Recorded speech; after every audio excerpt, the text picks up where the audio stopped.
कोई परेशानी और व्रत छूट रहा है, जैसे कोई रुग्ण है, बीमार है, अस्पताल जाना पड़े, ब्लड प्रेशर ऊपर नीचे हो जाए। नारी के ऋतुकाल धर्म में वह नारी देवताओं को नहीं छू सकती, ग्रंथ को नहीं छू सकती, पूज्य लोगों को नहीं छू सकती, तो फिर वो क्या करे?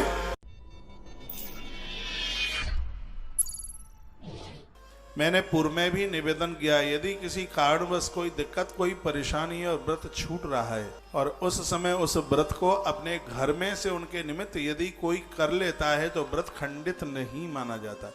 जैसे कोई रुग्ण है, बीमार है, अस्पताल जाना पड़े, ब्लड प्रेशर ऊपर नीचे हो जाए, तो उसे नमक भी देना पड़ेगा और भी चीजें देनी पड़ेंगी। तो उसका संकल्प लेकर, ये नारद पुराण में वर्णन है, उसका संकल्प लेकर उसकी माँ, भगिनी, पति, बेटा, बिटिया, सास माँ, ये यदि उसके लिए व्रत कर लेते हैं, अपना कोई कर लेता है व्रत, तो उसका यह व्रत खंडित नहीं माना जाता, ये व्रत टूटता नहीं। दूसरी बात, नारी के ऋतुकाल धर्म में वह नारी देवताओं को नहीं छू सकती, ग्रंथ को नहीं छू सकती, पूज्य लोगों को नहीं छू सकती, तो फिर वो क्या करे? वो मानसिक रूप से भगवान का स्मरण करे और अन्न ना खाए तो उसको व्रत करने का पूरा फल मिलता है, उसमें कहीं कोई कटौती नहीं होती। वो ये सोच लेती है कि अब मैं अपवित्र हूँ, पूजा पाठ तो कर नहीं सकती, तो 4 परांठे खींची लो, अब क्या है, तो बिल्कुल भी व्रत नहीं माना जाएगा। ऐसा हमारे ग्रंथों में लिखा है। वो पूजा नहीं करे, बिल्कुल भी ना करे, देवताओं के सन्मुख भी ना आवे, लेकिन वो अन्न ना खावे, मानसिक भाव से भगवान का स्मरण करती रहे, तो उसको पूरा व्रत करने का फल प्राप्त होता है, वो भले ही कौन सा भी व्रत करे। इस ग्रंथ में लिखा है कि वैशाख मास के शुक्ल पक्ष में पड़ने वाली एकादशी 1100 उद्यापन के लिए बहुत बड़ी एकादशी है। कुछ एकादशियां हैं जिनका फल सीधे डायरेक्ट करोड़ गुना है उसका। शुक्ल पक्ष में पड़ने वाली जो एकादशी है, ये मोहिनी एकादशी है। कहा गया कि एकादशाम कृतम पुण्यम कोटि कोटि गुणम भवेत।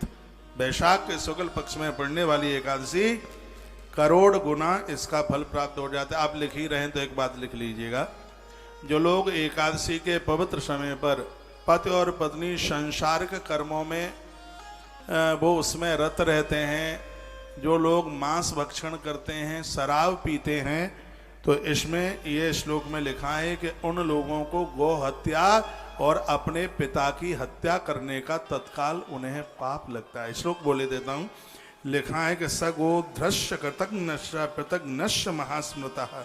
वर्णन है कि पिता को मारने से, उसका वध करने से जो पाप लगता है, गाय को मारने से जो पाप लगता है, उसी प्रकार से एकादशी के दिन सांसारिक कर्मों में, स्त्री पुरुष के संबंध में, शराब पीने पर, मांस भक्षण करने पर लोगों को वही पाप लगता है। मैंने पूर्व में निवेदन किया है, एकादशी पर्व की तिथियां, श्राद्ध, नवरात्रा, इन दिनों में बच्चों का जन्म शुभ है, लेकिन इन दिनों में गर्भ में संतान आवे वो बिल्कुल भी शुभ नहीं है। इन दिनों में यदि गर्भ में संतान आई तो अंधी भी संतान हो सकती है, विकलांग भी हो सकती है, और शरीर से रुग्ण होकर के भी वो पैदा हो सकती है। जिसका मस्तिष्क काम न करे ऐसी भी औलाद जन्म ले सकती है।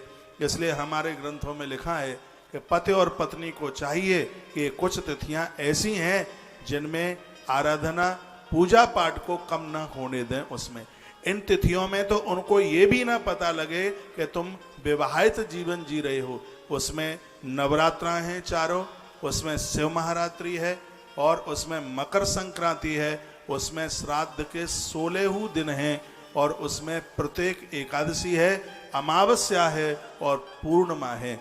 इन तिथियों में स्त्री पुरुष को बहुत सावधान रहना चाहिए। इस ग्रंथ में तो लिखा है, यदि गलती कर दी तो सीधे गाय मारने का और पिता की हत्या करने का पाप लगता है। श्लोक है, श्लोक नंबर 7 है, 22 नंबर का अध्याय है, वैशाख महात्म्य स्कंद पुराण अध्याय नंबर 22 और श्लोक नंबर 7। सगोघ्रश कृतघ्नश्च पृथग्घश्चात् महान स्मृतः। कहा उनको गैया और पिता की हत्या करने